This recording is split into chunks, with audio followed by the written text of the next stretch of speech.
Yeah, I will teach you how to use this micrometer, which means screw gauge.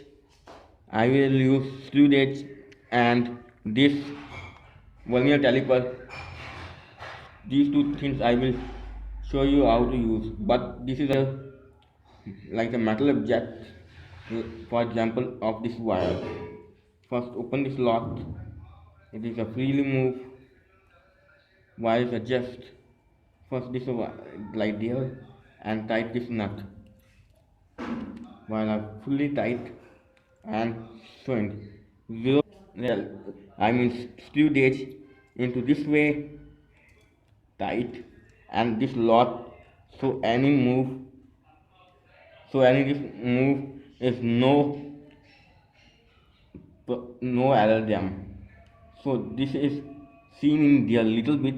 It is I cannot see in camera. There's a little bit line on their inner cylinder. This inner cylinder is 0 and 0.5 and 0.5, and this is the least accounting for 0.01. It is this meter, this screw gauge measure 0.01 to 3 millimeters. First calculation, go to any calculator.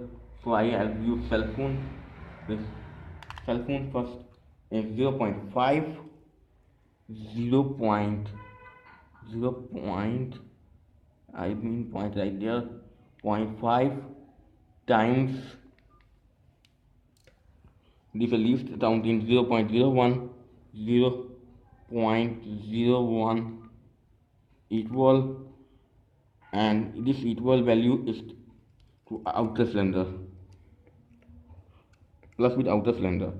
It is a 20, it is a 19 plus 19, so 20 is lower down and it is a 19.005. Each wire is maximum size thickness is 0 point, I mean 19.0005.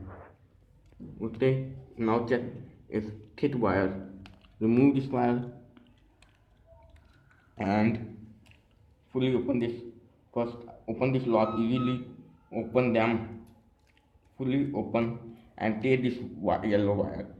It is lot more thick from other wire and tight. This one too, it is a thick any diameter like cardboard, artboard, bottle sheet, any thickness. So there is a 0.5, 1.5, 2. It's time calculation. It is calculator 2.5 times like there and now plus I mean now at least value 0.01 and plus I mean equal and now plus other value like seen in here 40 13 I mean 39 49. There's a 49 equal 49.025 millimeters. So it is a very easy to use. Now the next part, this